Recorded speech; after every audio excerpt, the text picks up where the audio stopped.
So why would you name a knife a raccoon? After all, that's a trash panda, right?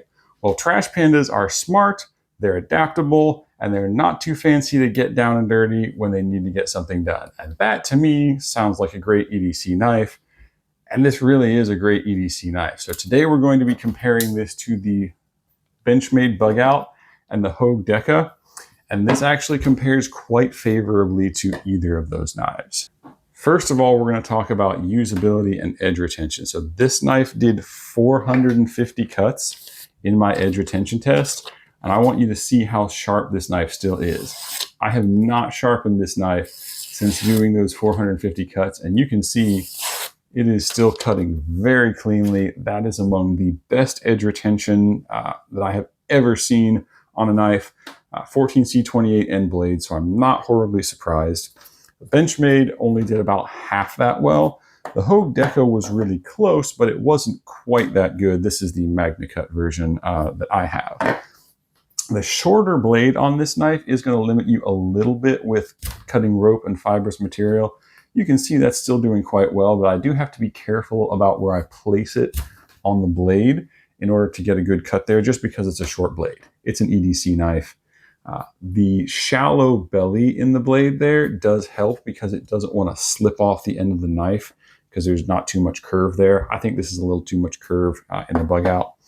The shallow belly is still enough to let you cut easily on a flat surface though, like a cutting board. So you can use this knife for food prep and things like that. I love that. The handles are well contoured on this knife, better so than either the Bugout or the Deca. And what that allows you to do is put a lot of torque on this knife when you're doing things like cutting into hard materials, making feather sticks like I'm doing right now. It allows you to get a lot of precision and a lot of force on this knife without causing any discomfort for your hands. So this is more comfortable than either of those two other knives as well.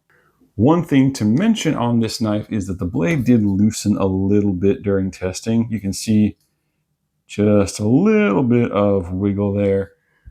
That's fixable by just putting some Loctite on the pivot and tightening it up a bit. It's not a big problem, but I just did want to mention it because neither of these two knives, the Bugout or the Deca, did that. One thing that is also a need to mention item is that Vosteed has put a threaded top on the crossbar lock mechanism. What that means is that I can take one scale off this knife, I can take half the lock bar out, I can pull off the blade, I can clean the bearings, and then I can put it all back together a whole lot easier than I can with either the Deca or the Bugout. So it's easier to maintain as well, which is nice since it has bearings.